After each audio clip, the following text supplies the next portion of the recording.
ಈತ ಮದುವೆಯಾಗಿದ್ದು ಒಂದಲ್ಲ ಎರಡಲ್ಲ, ಒಟ್ಟು 12 ಹಿಂದೂ ಹೆಣ್ಣು ಮಕ್ಕಳನ್ನ. ಮೊಹಮ್ಮದ್ ಶರಫ್ ರಿಜ್ವಿ ಸಾಮ್ರಾಟ್ ಸಿಂಗ್, ಅಜಯ್ ಕುಮಾರ್, ವಿಜಯ್ ಕುಮಾರ್ ಅಂತ ಹೆಸರು ಬದಲಾಯಿಸಿದ್ಯಾಕೆ? ಇವನ ಹೆಸರಿನಲ್ಲಿ ಫೇಸ್ಬುಕ್ ನಲ್ಲಿದೆ 3 ನಕಲಿ ಖಾತೆಗಳು. ಮದುವೆ ಆಗೋದಾಗಿ ನಂಬಿಸಿ ದೈಹಿಕ ಸಂಪರ್ಕ ಬೆಳೆಸಿ ಹಿಂದೂ ಹೆಣ್ಣು ಮಕ್ಕಳನ್ನ ಮತಾಂತರ ಆಗುವಂತೆ ಪೀಡಿಸಿದ್ದ ಈ ಮತಾಂಧ. ಈ ರಿಜ್ವಿಗೂ ಚಂಗೂರ್ ಬಾಬನಿಗೂ ಇದ್ಯಾ ಏನಾದ್ರೂ ಲಿಂಕ್? ಐಷಾರಾಮಿ ಜೀವನ ನಡೆಸೋದಕ್ಕೆ ಇವರಿಗೆ ದುಡ್ಡೆಲ್ಲಿಂದ ಬರ್ತಿದೆ? ನಮಸ್ಕಾರ. ಪ್ರತಿನಿತ್ಯ ನಾವು ಒಂದಲ್ಲ ಒಂದು ಮತಾಂತರದ ಕೇಸನ್ನ ನೋಡ್ತಾನೆ ಇರ್ತೀವಿ, ಕೇಳ್ತಾನೆ ಇರ್ತೀವಿ. ಹಿಂದೂ ಹೆಣ್ಣು ಮಕ್ಕಳನ್ನ ತಮ್ಮ ಮೋಸದ ಬಲೆಗೆ ಬೀಳಿಸಿ ಮದುವೆ ಆಗುವಂತೆ ನಂಬಿಸಿ ಮದುವೆ ಆದ್ಮೇಲೆ ಇಸ್ಲಾಂಗೆ ಕನ್ವರ್ಟ್ ಆಗಬೇಕು ಅಂತ ಹೇಳ್ತಾ ಇದ್ದಂತಹ ಒಬ್ಬ ಮತಾಂಧ ಈಗ ವಾರಣಾಸಿಯಲ್ಲಿ ಪೊಲೀಸರ ಅತಿಥಿಯಾಗಿದ್ದಾನೆ. ಯಾರಿವನು? ಏನಿವನ ಕಥೆ? ಯಾವ ರೀತಿಯಾಗಿ ಹಿಂದೂ ಹೆಣ್ಣು ಮಕ್ಕಳನ್ನ ತನ್ನ ಮೋಸದ ಬಲೆಗೆ ಬೀಳಿಸ್ತಾ ಇದ್ದ? ಹೇಳ್ತೀನಿ ಕೇಳಿ. ಇವನ ಹೆಸರು ಮೊಹಮ್ಮದ್ ಶರಫ್ ರಿಜ್ವಿ ಅಂತ ಹೇಳಿ. ಇವನು ಒಂದಲ್ಲ ಎರಡಲ್ಲ 12 ಹಿಂದೂ ಹೆಣ್ಣು ಮಕ್ಕಳನ್ನ ಮದುವೆಯಾಗಿ ಮತಾಂತರ ಆಗಬೇಕು ಅಂತ ಹೇಳಿ ಪೀಡಿಸಿದ್ದಾನೆ. ಅದು ಎಲ್ಲೆಲ್ಲಿ? ಒಟ್ಟು 3 ರಾಜ್ಯಗಳಲ್ಲಿ 12 ಹೆಣ್ಣು ಮಕ್ಕಳನ್ನ ಈತ ಮೋಸ ಮಾಡಿ ಮದುವೆ ಆಗಿದ್ದಾನೆ. ಈತನನ್ನ ಈಗ ವಾರಣಾಸಿಯಲ್ಲಿ ಪೊಲೀಸರು ಬಂಧಿಸಿದ್ದಾರೆ. ಬಂಧಿಸಿ ತನಿಖೆ ನಡೆಸಬೇಕಾದ್ರೆ ಸಾಕಷ್ಟು ವಿಚಾರಗಳು ಬೆಳಕಿಗೆ ಬಂದಿದೆ. ಇವನ ಹೆಸರು ರಿಜ್ವಿ, ಒಬ್ಬ ಮುಸ್ಲಿಂ ಯುವಕ. ಇವನು ತನ್ನ ಹೆಸರನ್ನ ಹಿಂದೂ ಹೆಸರನ್ನಾಗಿ ಬದಲಾಯಿಸಿಕೊಂಡು ಹಿಂದೂ ಗಂಡು ಮಕ್ಕಳ ಹಾಗೆ ಬಟ್ಟೆಯನ್ನ ತೊಡ್ಕೊಂಡು ಹಿಂದೂ ಹೆಣ್ಣು ಮಕ್ಕಳಿಗೆ ಮೋಸ ಮಾಡ್ತಿದ್ದ ಅಂತ ಹೇಳಿ ತನಿಖೆಯಲ್ಲಿ ತಿಳಿದು ಬಂದಿದೆ. ಇವನು ಸೋಷಿಯಲ್ ಮೀಡಿಯಾ ಮತ್ತೆ ಮ್ಯಾಟ್ರಿಮೋನಿಯಲ್ ಆ್ಯಪ್ಗಳಲ್ಲಿ ಹಿಂದೂ ಹೆಣ್ಣು ಮಕ್ಕಳನ್ನ ನಂಬಿಸಿ ಮೋಸ ಮಾಡಿ ತನ್ನ ಜಾಲಕ್ಕೆ ಬೀಳಿಸಿದ್ದಾನೆ ಅನ್ನುವಂತಹ ಆಘಾತಕಾರಿ ವಿಚಾರ ಬೆಳಕಿಗೆ ಬಂದಿದೆ. ಪೊಲೀಸ್ ತನಿಖೆಯಲ್ಲಿ ಬೆಳಕಿಗೆ ಬಂದಿರುವಂತಹ ಇನ್ನೊಂದು ಆಶ್ಚರ್ಯಕರ ವಿಚಾರ ಏನಂತ ಹೇಳಿದ್ರೆ, ಇವನ ಹೆಸರು ಮೊಹಮ್ಮದ್ ಶರಫ್ ರಿಜ್ವಿ ಅಂತ ಹೇಳಿ, ಆದ್ರೆ ಈತ ತನ್ನ ಹೆಸರನ್ನ ಸಾಮ್ರಾಟ್ ಸಿಂಗ್, ಅಜಯ್ ಕುಮಾರ್, ವಿಜಯ್ ಕುಮಾರ್ ಅಂತ ಹೇಳಿ ಬದಲಾಯಿಸಿಕೊಂಡು ಫೇಸ್ಬುಕ್ನಲ್ಲಿ 3 ಖಾತೆಯನ್ನ ತೆರೆದು ಅದರಲ್ಲಿ ಸಾಕಷ್ಟು ಹಿಂದೂ ಹೆಣ್ಣು ಮಕ್ಕಳ ಸ್ನೇಹವನ್ನ ಸಂಪಾದಿಸಿದ್ದಾನೆ. ಮ್ಯಾಟ್ರಿಮೋನಿಯಲ್ ಸೈಟ್ನಲ್ಲಿ ಸಾಮ್ರಾಟ್ ಸಿಂಗ್ ಅನ್ನುವಂತ ಹೆಸರಿನಲ್ಲಿ ಒಂದು ಅಕೌಂಟ್ ಅನ್ನ ಓಪನ್ ಮಾಡಿ ಸುಮಾರು 100ಕ್ಕೂ ಹೆಚ್ಚು ಹಿಂದೂ ಹೆಣ್ಣು ಮಕ್ಕಳನ್ನ ಈತ ಕಾಂಟ್ಯಾಕ್ಟ್ ಮಾಡಿದ್ದಾನೆ.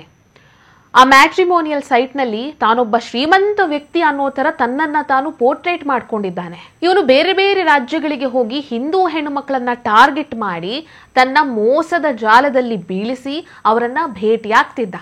ಹೀಗೆ ಭೇಟಿ ಆಗೋದಕ್ಕೆ ಹೋಗಬೇಕಾದ್ರೆ ಆತ ದುಬಾರಿ ಕಾರನ್ನ ಬಳಸ್ತಿದ್ದ, ದುಬಾರಿ ಬಟ್ಟೆಗಳನ್ನ ಹಾಕೊಳ್ತಿದ್ದ, ದುಬಾರಿ ವಾಚ್ಗಳನ್ನ ಬಳಸ್ತಾ ಇದ್ದ.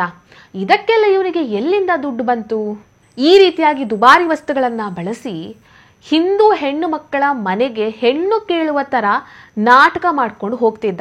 ಇವನ ಈ ಐಷಾರಾಮಿ ಜೀವನವನ್ನ ನೋಡಿದಂತ ಹೆಣ್ಣು ಮಕ್ಕಳ ಪೇರೆಂಟ್ಸ್ ಏನಿದ್ದಾರೆ ಅವರು ಈತನನ್ನ ನಂಬಿ ಮದುವೆಗೂ ಕೂಡ ಒಪ್ತಾರೆ.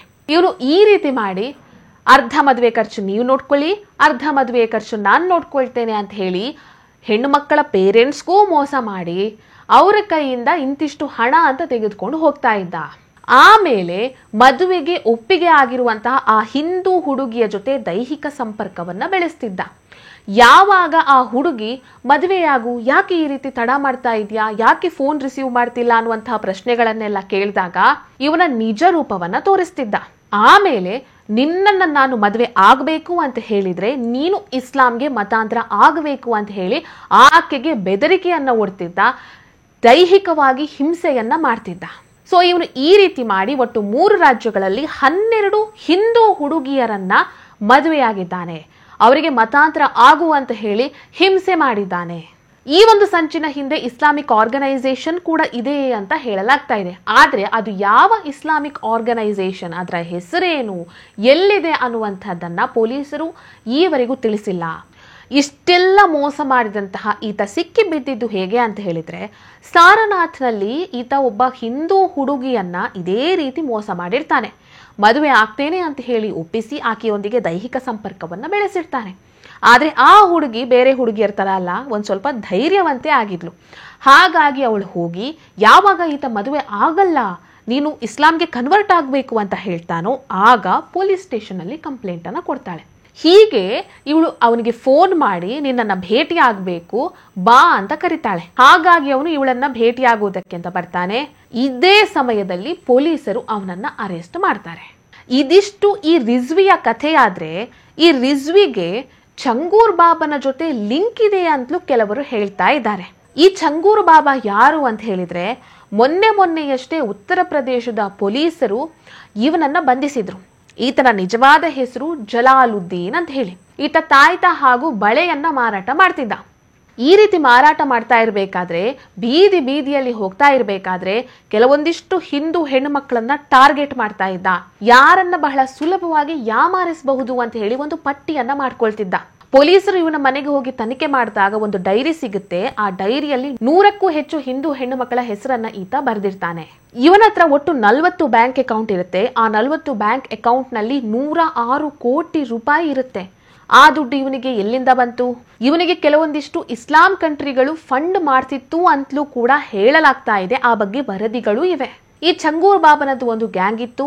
ಅದರಲ್ಲಿ ಕೆಲವೊಂದಿಷ್ಟು ಮುಸ್ಲಿಂ ಹುಡುಗರಿದ್ರು. ಅವರು ಕೂಡ ಅಷ್ಟೇ ಹಿಂದೂ ಹುಡುಗರಾಗೆ ವೇಷ ಧರಿಸಿ ಬಟ್ಟೆ ಹಾಕೊಂಡು ಹಿಂದೂ ಹೆಸರನ್ನ ಇಟ್ಟುಕೊಂಡು ಹಿಂದೂ ಹುಡುಗಿಯರ ಹತ್ರ ಹೋಗಿ ಪ್ರೀತಿಯ ನಾಟಕ ಆಡ್ತಿದ್ರು. ಅವರ ಜೊತೆ ದೈಹಿಕ ಸಂಪರ್ಕವನ್ನು ಬೆಳೆಸ್ತಿದ್ರು.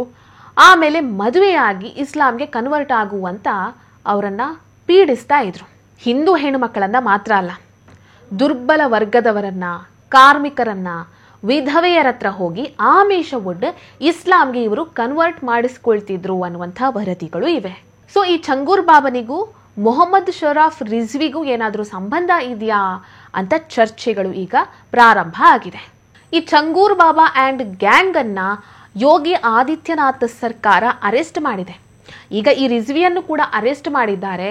ಇವನ ಹಿಂದೆ ಇನ್ನು ಯಾವ ರೀತಿ ಜಾಲ ಇದೆಯೋ, ಐಷಾರಾಮಿ ಕಾರು, ವಾಚು, ಬಟ್ಟೆಗಳನ್ನ ಖರೀದಿಸುವುದಕ್ಕೆ ಇವನಿಗೆ ದುಡ್ಡು ಎಲ್ಲಿಂದ ಬಂತು ಅನ್ನೋದ್ರ ಬಗ್ಗೆ ತನಿಖೆ ಇನ್ನು ನಡಿಬೇಕಾಗಿದೆ. ಕೆದಕ್ತಾ ಹೋದ್ರೆ ಇನ್ನು ಇಂತಹ ಎಷ್ಟು ಜಾಲಗಳಿದೆಯೋ ಗೊತ್ತಿಲ್ಲ. ಆದ್ರೆ ಇಂಥವರನ್ನ ಆದಷ್ಟು ಶೀಘ್ರವಾಗಿ ಬಂಧಿಸಬೇಕಾದಂತಹ ಅವಶ್ಯಕತೆ ಅಂತೂ ಇದೆ. ಈ ವಿಡಿಯೋ ನಿಮಗೆ ಇಷ್ಟ ಆಗಿದ್ದಲ್ಲಿ ಲೈಕ್ ಮಾಡಿ, ಶೇರ್ ಮಾಡಿ, ಕಮೆಂಟ್ ಮಾಡಿ. ನೀವಿನ್ನೂ ನಮ್ಮ ಹೊಸದಿಗಂತ ಡಿಜಿಟಲ್ ಚಾನೆಲ್ ಅನ್ನು ಸಬ್ಸ್ಕ್ರೈಬ್ ಮಾಡಲಿಲ್ಲ ಅಂದ್ರೆ ದಯವಿಟ್ಟು ಸಬ್ಸ್ಕ್ರೈಬ್ ಮಾಡಿ. ಹೆಚ್ಚಿನ ಮಾಹಿತಿಗಾಗಿ ಪಕ್ಕದಲ್ಲೇ ಇರುವಂತಹ ಬೆಲ್ ಐಕನ್ ಅನ್ನು ಪ್ರೆಸ್ ಮಾಡಿ.